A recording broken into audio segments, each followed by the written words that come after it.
Stand up. නැගිටින්න. අවදි වෙන්න. ඔබ කායිකවද මානසිකවද නිදාගෙන ඉන්නේ කියලා වැදගත් නැහැ. ඔබ නිදාගෙන ඉන්න තැන කොහෙත්ම වැදගත් නැහැ. ඔබ නිදාගෙන ඉන්න වයස ඒකත් වැදගත් නැහැ. ඔබ කොහේ කොතැන කුමන අදහසකින් සක්‍රිය නොවී තැනක සිටිනවා නම් රැඳිලා අන්න ඔබ නැගිටින්න හොඳම වෙලාව. ස්ටෑන්ඩ් අප් අපේ අරමුණත් අන්න ඒ නැගිටීම, ඒ පිබිදීම, ඒ පුනරුදය, ඒ සඳහා කෙරෙන පුනරුච්චාරණයක් තමයි මේ අනුරාධ දේවා අද පටන් ගන්නේ. මේ අලුත් අවුරුද්ද, මේ මොහොත, ඒ ඔබ නැගිටින මොහොත, ඊළඟ මොහොත ඔබ ඇවිදින මොහොත, ඊළඟ මොහොත ඔබ දිව යන මොහොත, ඊළඟ මොහොත ඔබ ඉතා විසල් මිනිසෙකු වී මේ මහ පොළොව ජය ගන්න, ගොඩ ගන්න, නගා සිටවන්න දැඩි ලෙස මහන්සි වෙන මොහොත. පෘථුවියේ හරිත මිනිසකුගේ ජීවය, තිරසර මිනිසකුගේ ජීවය වෙනුවෙන් අපි මේ කතා කරන්නේ. මං ඔබ එක් කරයි යන්නේ එකට ටිකක් ඈතට ක්ලිපි කිරික් නගරෙට. කෙන්යාවි ක්ලිපි කිරික් නගරෙට යන්න ලෑස්තිද? ක්ලිපි කිරික් නගරෙට යන්නේ මොකටද? හේතුවක් ඇතුව. ඒ හේතුව තමයි සුභාසිතය. සුභාසිතේ කවියක් කියන්න ක්ලිපි කිරික් වලට ගිහිල්ලා මුට පිස්සුද කියලා ඔයාට හිතෙන්න පුළුවන්. නෑ, මේ විශ්වයේ ගම්මානයක් නම්, මේ ලෝකය මිනිසුන්ට කතා කරන, මිනිස්සුත් එක්ක උච්චාරණය දෙන අපූරු මිටියාවතක් නම් ඒක ඇතුලේ ලස්සන උස්බෙකිස්තානයේ මලක් ලංකාවේ පුංචි බිමක මලක සුවඳක් වෙලා දැනෙන්න පුළුවන්. ඈත ඉරානයේ මිනිහෙක්ගේ හදවතේ උපදින හැඟුමක් කවියක් වෙලා අපේ පැල් කවියෙක්ගේ පුංචි පැල් කවක් ඇතුලේ අදහසක් ලෙස ගොනු වෙලා ගලා එන්නත් පුළුවන්. කෙන්යාවට ගිය මිනිහා ලෝකෙ වටේ යනවා. ලෝකෙ වටේ ඉන්න මිනිස්සු කෙන්යාවට ගොඩ වෙනවා. මේ ලක්වැසියත් මේ වෙලාවේ හදන්නේ ඔබව අරගෙන එතෙන්ට යන්න ඇයි? සුභාසිතේ එතන හම්බ වෙන නිසා.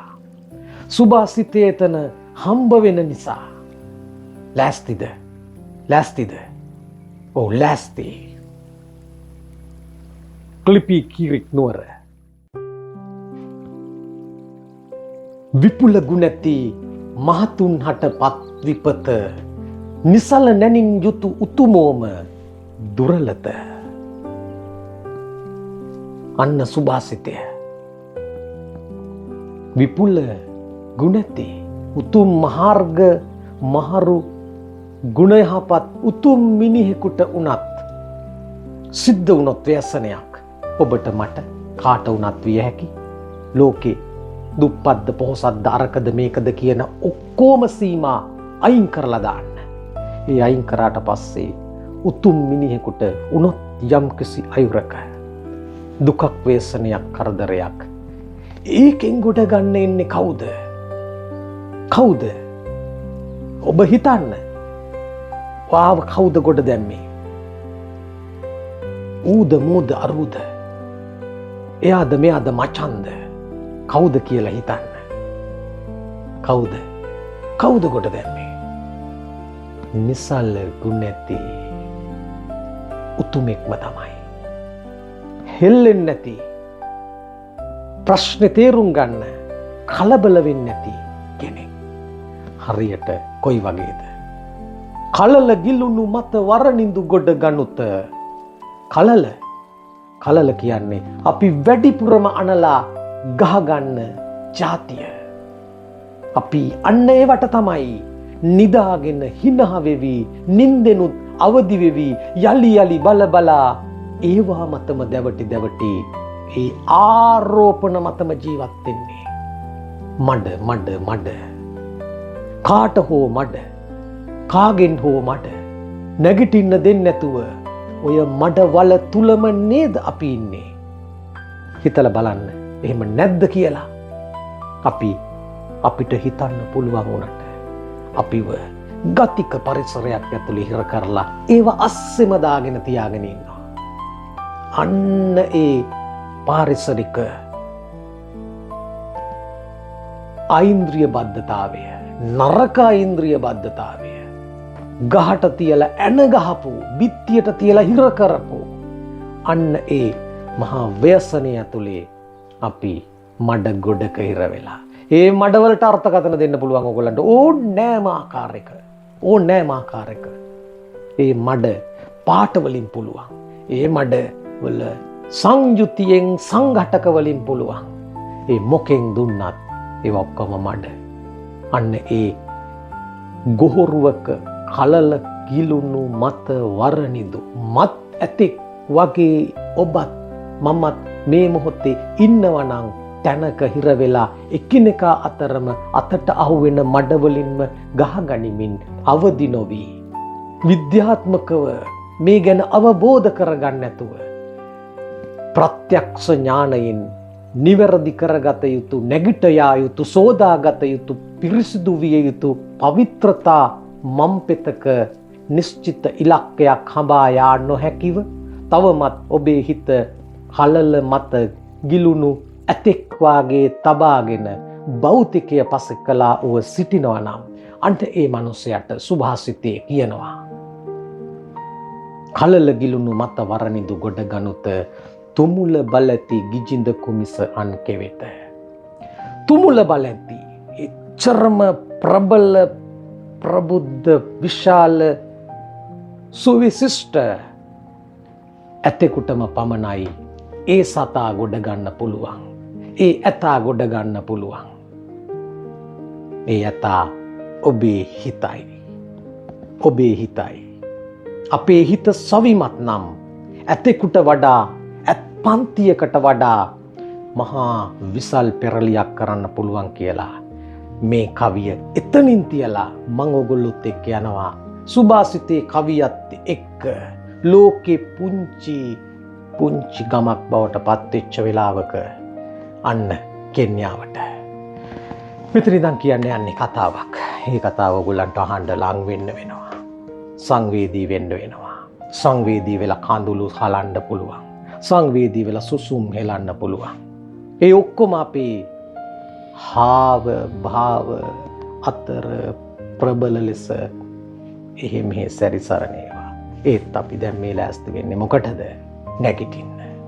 කලල ගිලුණු මානසිකත්වයෙන් නැගිටින්න. එන්න ඒ කතාව මෙතන ඉඳලා අහන්න. අර බලන්න හරි ලස්සන සෞරිමෝයෝ වෙරළ දැක්කද? සෞරිමෝයෝ වෙරළ කෙන්යාවේ ක්ලිපි නගරේ සෞරිමෝයෝ වෙරළ. ඊට මෙහායෙන් අතීතේ මුතුන් මිත්තෝ ඒගොල්ලෝ තමන්ගේ ජවය පෙන්නපු ඒගොල්ලන්ගේ ශවිය ශක්තිය ප්‍රබල ලෙස තවමත් ශේෂව පවත්වාගෙන ගිය මනෝරාණී නටබුන්. ඒවා හරි ලස්සනයි. ඒවා රහස් කියනවා. ඒවා අපිට කතා කරනවා. ඒවා අපිට උගන්වනවා. ඒ මනෝරාණි වල නටබුන් අපේ රටෙත් එහෙම තමයි. අතීත කාමෙට කියනවා නෙමෙයි. නැගිටලා හිටපු මිනිස්සු නැගිටින්න මිනිස්සුන්ට මතක් කරලා දෙන ගමන්ම නැගිටලා හිටපු කාලේ කරපු දේවල් වලින් තොකු වෙනලා කියනවා තොපි ඔයිට වැඩිය ජාන වශයෙන් ප්‍රබල එවුම් නිදා ගන්න එපා වැඩ කරපල්ලා කියලා. මොනාරාණි නටබුන් වල ඒ යෝධ ශිෂ්ටාචාරවල අවදිවීම් වල හැම තැනම තියෙන එකම මුතුන් මිත්තන් පරපුරකගේ ආස්වාස ප්‍රස්වාස කරපු විදිහ. ඒගොල්ලන්ගේ දහඩිය ලේ කඳුළු වල පවතින මහා සවි ශක්ති යෝධ බල යෝධ වීරය. මිත්‍රයා මේ අහන්න ක්ලිපි බ්‍රිජ් එක පාලම එක පැත්තක මුහුද අනෙක් පැත්තේ ගංගාව. හරිම ලස්සන බිම්. ඒ බිමේ උනත් මිලිමීටර 1000කට වැඩිය වැස්ස එන්නේ බොහොම අඩුවෙන්. අවුරුද්දටම වහින්නේ දෙපාරයි. ඔක්තෝබර් වල කෙටි වැස්සක්. අනිත් ටික අවුරුද්දේ මුල. ඒක හරි ලස්සන. බොහොම බරසාර දජ සත්ව විශේෂයක් වාසය කරන රටක්, බිමක්, මුහුදක් සහ ගඟක්, ඒ අතර තැනිතලා මහා යායක්. ක්ලිෆි එච්චර ලස්සනයි. මෙච්චර ලස්සන බිමේ දුක හිතෙන දේවල් වෙන්න බැරිද? පුළුවන්. ඒ දුක් වෙන්න නෙමෙයි දුක හිතෙන දේවල් වෙන්නේ. දුක පරද්දන්න, දුක අවබෝධ කරගන්න, දුක නසා වනසා දුකත් සතුටත් දෙකම නැති තැනක බැබලෙන්න. ඒ උජ්වලිතයට කැමති නම් ඔබ මේ කතාව අහන්නම වෙනවා. ක්ලිෆි වල එක හැන්දෑවක හෙමින් මං කිව්වනේ කොයිතරම් වැස්ස වර්ෂාපතන මට්ටමක්ද තියෙන්නේ කියලා. ඒක නියං කාලේ. හෙමින් ගොහරු වල වතුර ටික අඩු වෙනවා. වතුර වල උවමනාව දැඩි වෙනවා. මිනිස්සු වගේ සත්තුත් වතුර පස්සේ ඇවිදිනවා. ක්ලිපි වල මහ විසල් වනාන්තරේ අපේ අලි වගේම ලෝකේ තව අලි වර්ග ඉන්නවා. ආසියානු අප්‍රිකානු කියලා ගත්තොත් එහෙම අලි දෙවර්ගේ. අපේ අලියෙක් ටොන් 2500ක් 3000ක් වෙද්දී සමාවෙන්න ටොන් 2ක් 3ක් වෙද්දී කිලෝ 2500ක් 3000ක් වෙද්දී අප්‍රිකන් අලියෙක් ටොන් 5ක් 5මාරක් කිලෝ 5000ක් 5500ක් ඊටත් වඩා සවානා බිමක අප්‍රිකාවෙම ටොන් 7මාරක් 8ක් කිලෝ 7000ක් 8000ක් පොඩි පහේ සතෙක්ද ඒ අපි කියන්නේ ඇඟක තියෙන හයිය ගැට. අපි ඒ කතා කරන්නේ ඒ සතාගේ භෞතික ශරීරයේ තියෙන ශක්තිය. මේ කතා කරන්නේ ඔබේ භෞතික ශරීරයේ උස බර ගැන නෙමෙයි. මේ කතා කරන්නේ ඔබේ හිතේ තියෙන ශක්තිය බර ගැන. ඒ කෑල්ල අපි නවත්තලා අපි පාවිච්චි කරන්නේ පොඩි කෑල්ලක් විතරයි නේද? අන්නේ කෑල්ල වෙනස් කරන්නයි මේ උත්සාහ කරන්නේ. ඔබත් එක්ක සාකච්ඡා කරන්නේ. ස්ටෑන්ඩ් අප් කියන්නේ ඒකට. අහන්න. ලෝකෙ මහා දෙවන්ත ශරීර තියෙන අය විතරක් නෙමෙයි, සුද්ධ ශරීර තියෙන අයත් මේ කතාවේ වැදගත්. කිව්වේ නෑනේ. අන්න අර ගොහරුවක අලි දෙන්නෙක්. අප්‍රිකානු අලින්ට අපේ අලින්ට වගේ නෙමෙයි හැමෝටම දල තියෙනවා. ගැහැණු පිරිමි ભેදෙකුත් නෑ. සාතිශය බහුතරයකට දල පිහිටනවා. කෘන්තක දෙක දික් වෙනවා. එහෙම දෙන්නෙක් මඩ ගොහරු වේරෙනවා. කලල ගිලුණු මත වරණිදු ගොඩ ගනුත. සුභාසිතේ කවියට ඒක සෙට් වෙනවා. සුභාසිතේ කවියා ඒක බලලා මේක ලිව්වද, මේක බලලා මේක ලියලා ඒක බැලුවද? කොතන වුණත් සංසිද්ධි ගන්න වෙන්නේ, නිර්මාණ අනුභූති ගන්න වෙන්නේ අපිට සෝබා දහමෙන්ම තමයි. පෙනෙන ලෝකයෙන්ම තමයි. අහන්න. දැන් කෙන්යා වයිල්ඩ් ලයිෆ් සර්විස් එකට පණිවිඩය යනවා. ෂණයකින් ඒගොල්ලෝ එනවා. එද්දී ගොඩක් දුෂ්කර බිමක අමාරුයි යන්න තැනට යනවා. හැන්දෑව අඳුර තැනි බිම් ඒක ඇතුලේ බලන් ඉන්නවා. රෑක ගිහිල්ලා මොන මගුලක් කරන්නද අපි කියලා වුණනම් කෙනෙකුට පුළුවන් පළවෙනි දවසේම හෙට උදෙන්ම යන් කියලා අතාරින්න. හෙට උදෙන්ම යන් කියලා පයක් පස්සට තියන්න. දැන් මහන්සි තෙහෙට්ටුයි ටිකක් ඉඳලා අපිත් මොනවා හරි කාලා බීලා පිළිවෙලට වැඩේ එන්ටර් වෙමුයි කියලා කියන්න. අන්න ඒ හැඟීම් එක්ක බෑ සටනක් දිනන්න. මෙහෙයුමක් කරන්න, පුනරුදයක් ඇති කරන්න. හෙට වැඩත් අද කරන්න පුළුවන් කෙනාට තමයි මේ අපි කතා කරන්නේ. එහෙම කෙනෙක් හදන්නයි මේ අපි කතා කරන්නේ. ආදරණීය මිත්‍රයා, මේ අහගන්න ඒ වයිල්ඩ් ලයිෆ් සර්විස් එකේ ලංකාවේ නෙමෙයි කෙන්යාවේ වයිල්ඩ් ලයිෆ් සර්විස් එකේ මේ නිලධාරීන් ගම්මුදෙන් 3 දෙනෙක් එක්ක යනවා අදාළ තැනට ගිහලා බලනවා. ටොන් 7මාරක සත්තු දෙන්නෙක් ගොඩ දාන්න ලේසිද? ලේසිද?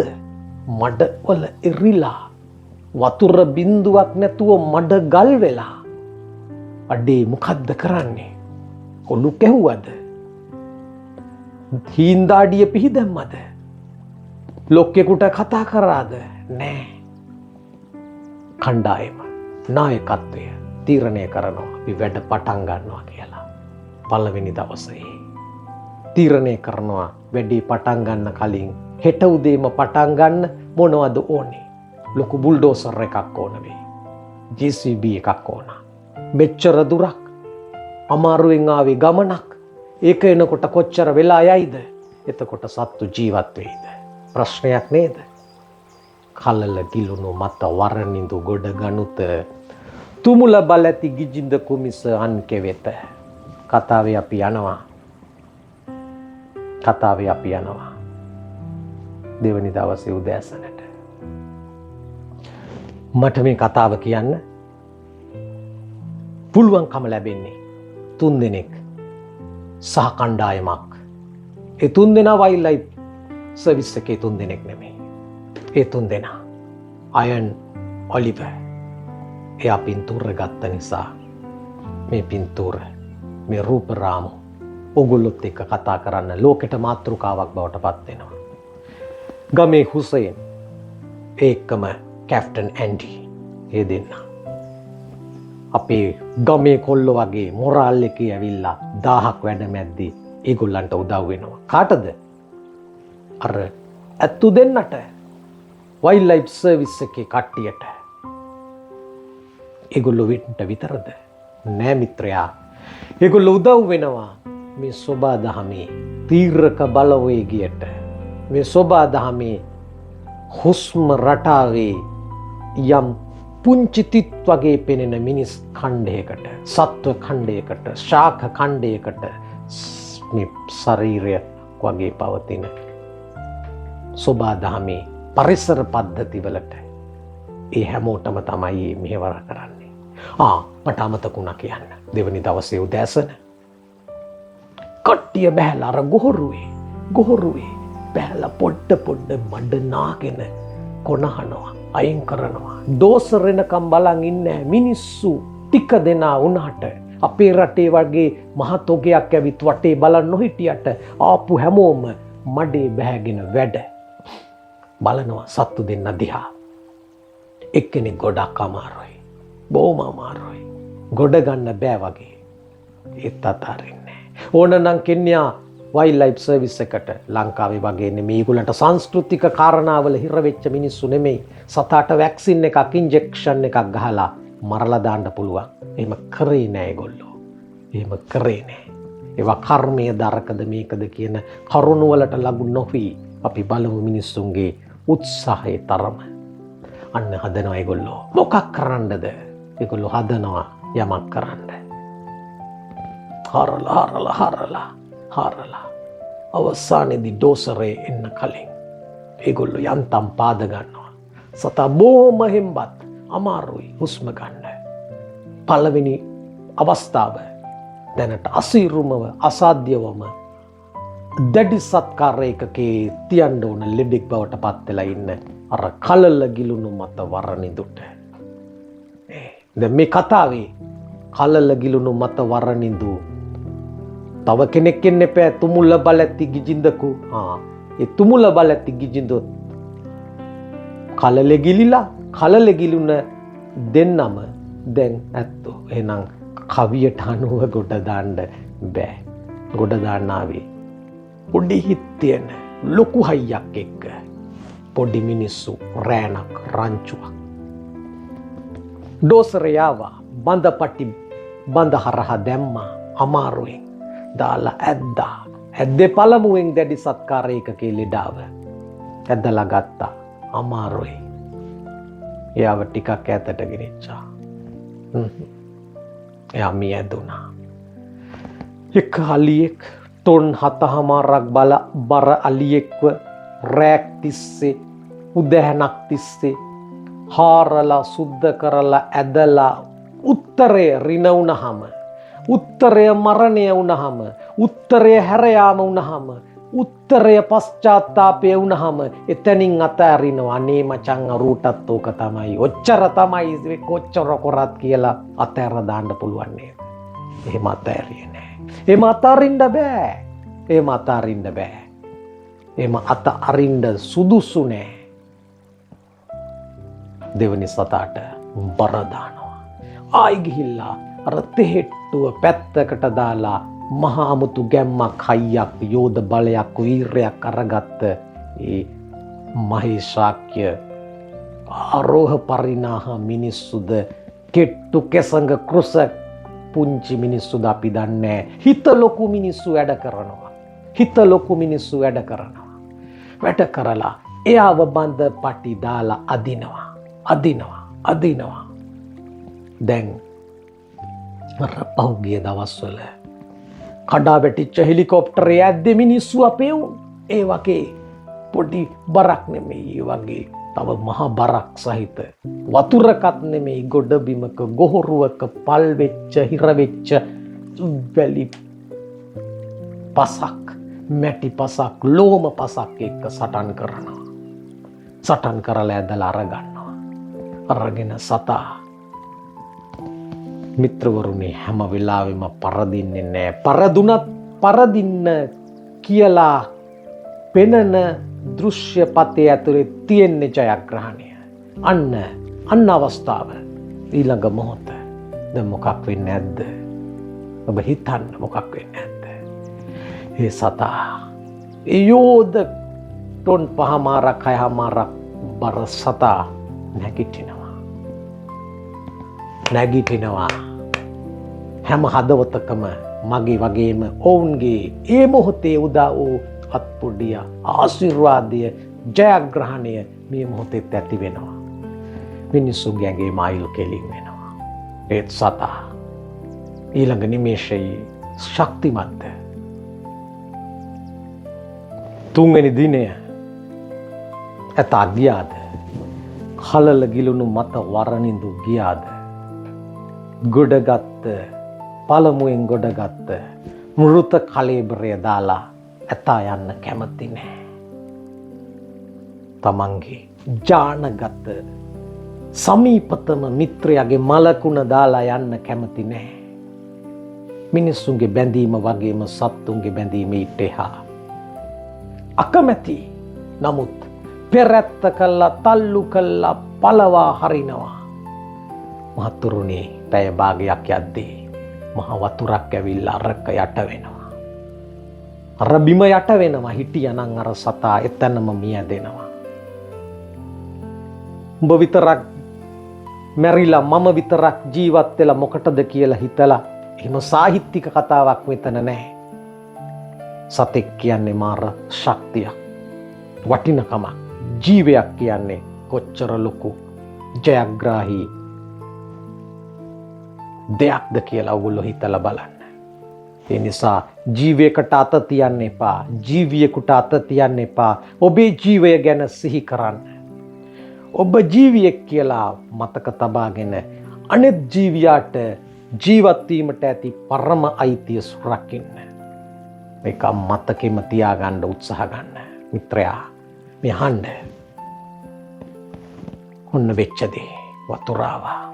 ඒ වෙද්දී තියෙන ප්‍රශ්න ටිකත් එක්ක තවත් මීටර 200කට ආසන්න දුරක් මේ සතාව තල්ලු කළා. ශක්තිජනක පානයන් දීලා පුෂ්ටිමත් විදිහට ඉන්න වපසරිය හදලා අර කෙන්යා වයිල්ඩ් ලයිෆ් සර්විස් එකේ කට්ටිය අර ගම්මු දෙන්නයි තව මිත්‍රයෙක් හිටියයි එක්ක ඔක්කොම එකතු වෙලා සතාව නිරුපද්‍රිත බිමකට ගෙනියනවා. දැන් බයක් නැහැ.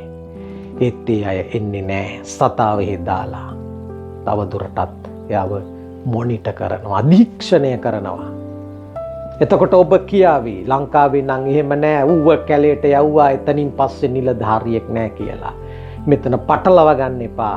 ඒවා බොහොම විනිවිද පෙනෙන බිම්, සවානා තන බිම්, නැත්නම් සාමාන්‍ය මිටියාවත් අපේ තික් පොරස්ට් එකක් ඇතුළේදී ඔක වෙනස් වෙන්න පුළුවන්. ඉන්දියාවේදී ඔක වෙනස් වෙන්න පුළුවන්. ඒක භූමියේ පවතින තත්ත්වයක් එක්ක වෙනස් වෙනවා.